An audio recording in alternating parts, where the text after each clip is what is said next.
Hello, everyone, and Adam, thanks for sharing all that great information. And now it's my turn to share some tips and tricks and tools with all of you. The first one's going to be where you can find the MSD Professional Development website. Okay, so I'm on the Launchpad, and I'm going to scroll down just a little bit and find the Professional Development site. If I'd like to move that or move others, what you can do is select Edit Mode, and then you could drag this and place it where you would like. So I'm going to place it right here. If I'd like to combine into a folder, I could take Google Drive and Google Classroom and make them into a folder. Now, if you make a mistake and you place one in there and you want it returned, simply go into the folder and then look for this icon right here where it says move to the root.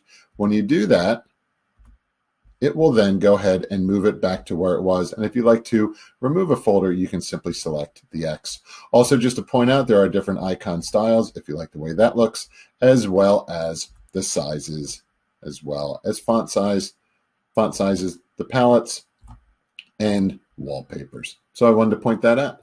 Now, when we go into the professional development website, you can see that it's right here. When you select the more and then elementary K to 4, you will see the synchronous learning events as well as the asynchronous learning opportunities.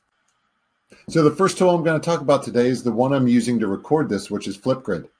Flipgrid's great because it works for every single subject area. It's great for digital citizenship with commenting and communicating effectively. Our responses can prompt further discussion. It allows every student's voice to be heard. It allows students to self-reflect and learn from each other's responses and compare their thinking to that of their peers. It allows for, a big word here, pedagogical learning strategies, like accessing prior knowledge, checking for understanding, and reflection.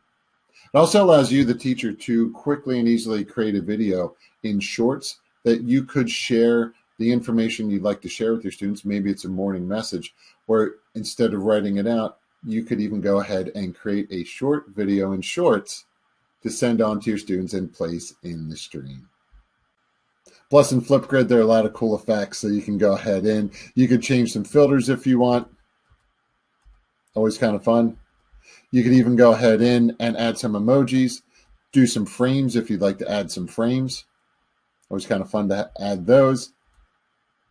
The one I really want to point out, of course, you can always do some texting and some drawing, but is the board feature. So let's just go ahead and let's just use a split screen so you can see how you could go ahead in and you could explain something like 21 plus 17 right in here. So you could, your students could see you over here while you're explaining right in there. So there you go. Thanks for watching. Take care.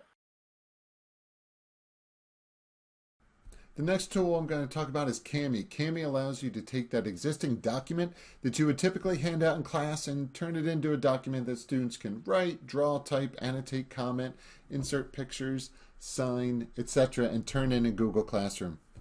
Now, these are the instructions that are included when you're within Google Classroom and you select Cami assignment and you have this checked on right here. I'd recommend leaving that on just so students always have that.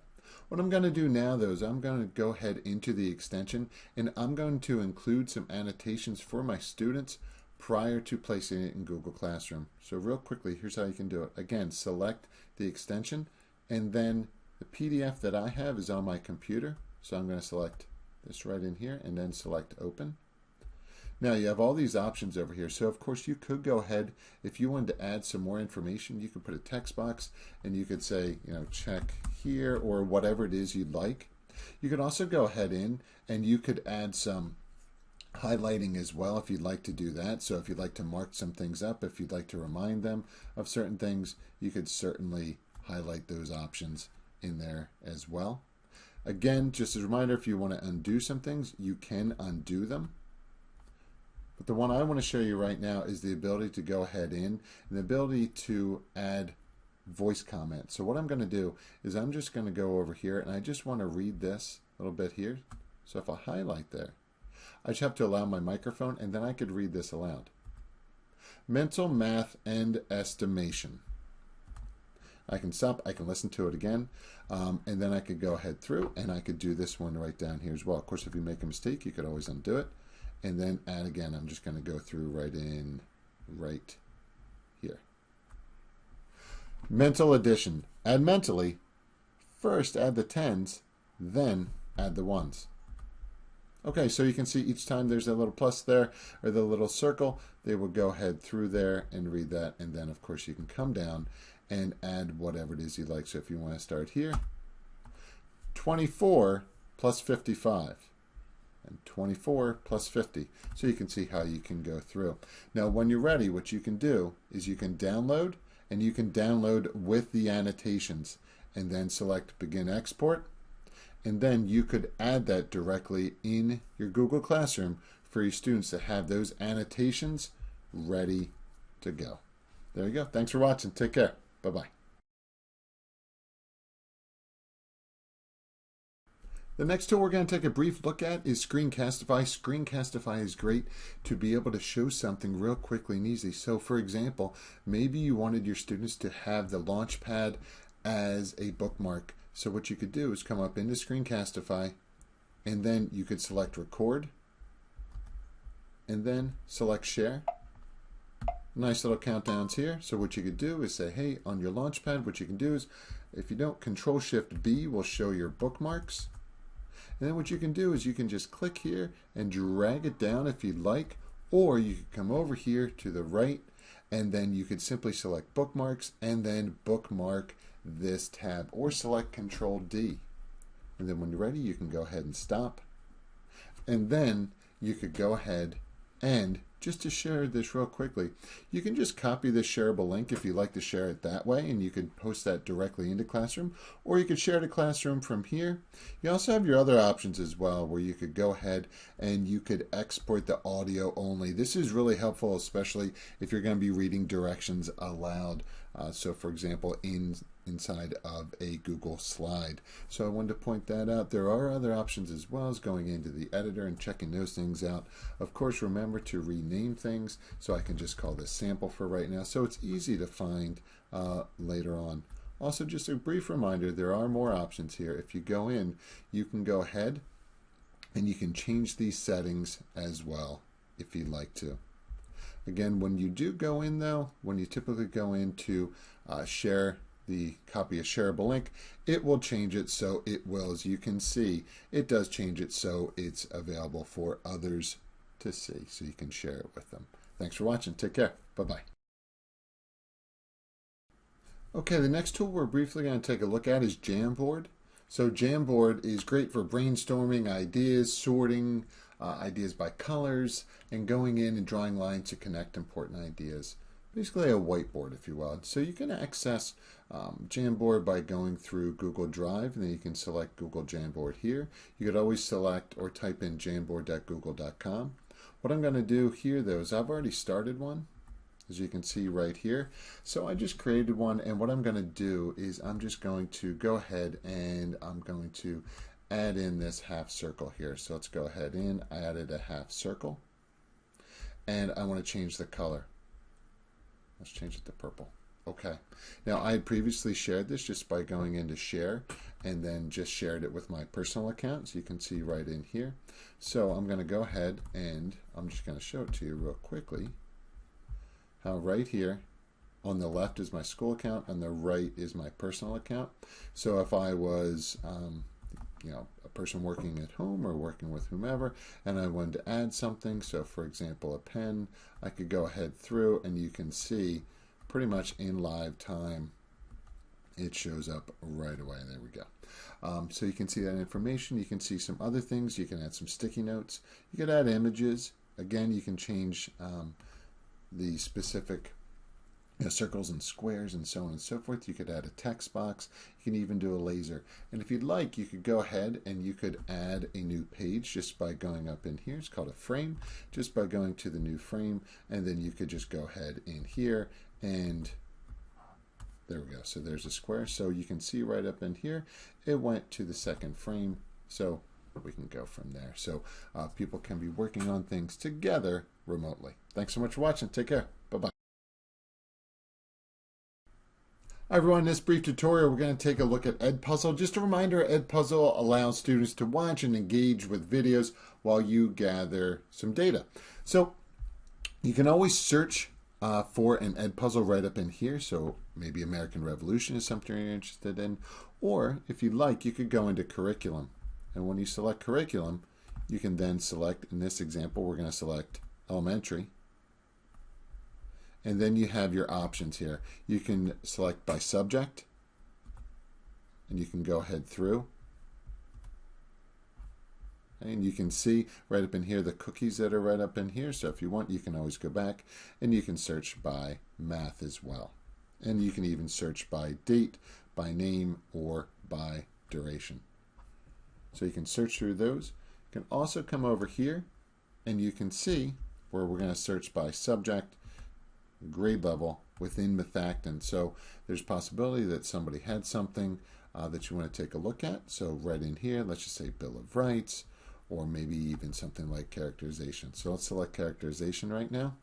If it's something you did not create before, you can always have it duplicated. And then when it's duplicated, you could go ahead in and edit. So this one on characterization, we're going to edit. So what I'd like to do is I'd like to go over in here and I'd like to go to questions. And I'd like to scroll down here a little bit. And this one right here, I'm going to select, I believe it's this one. Apologize. What I'd like to do is I would like to edit this question right here. So what I need to do is I need to select this pencil. And when I select this pencil, I can go ahead in and change whatever it is I'd like to. And then even though things are saved automatically, just remember to select finish.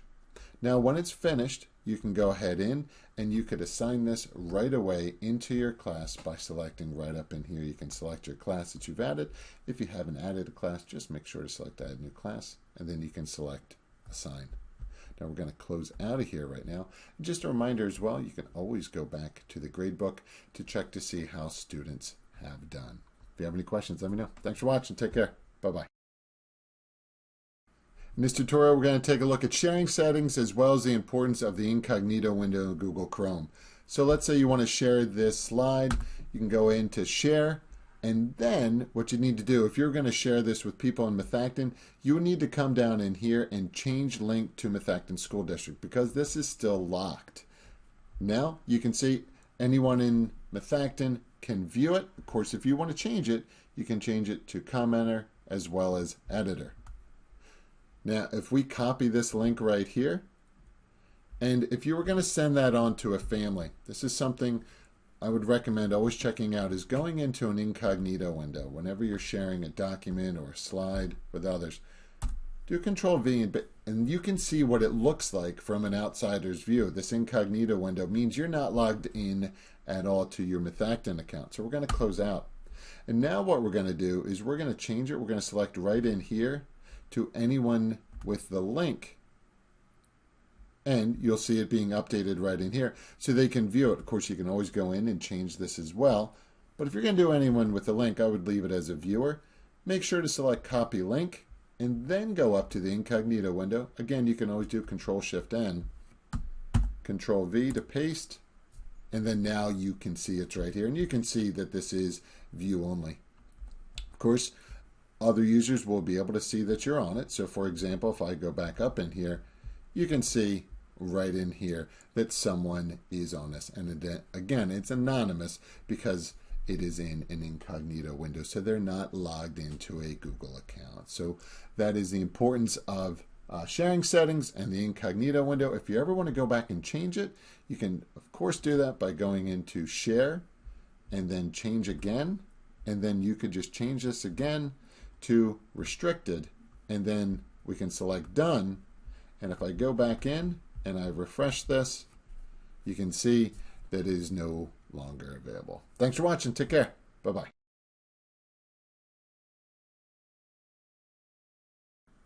Hi everyone, in this brief tutorial we're taking a look at the settings in Google Classroom. So in this example right here, you can see in the stream, you can see a lot of the classwork is being posted in here. So I want my students to be able just to see announcements that I am making each morning.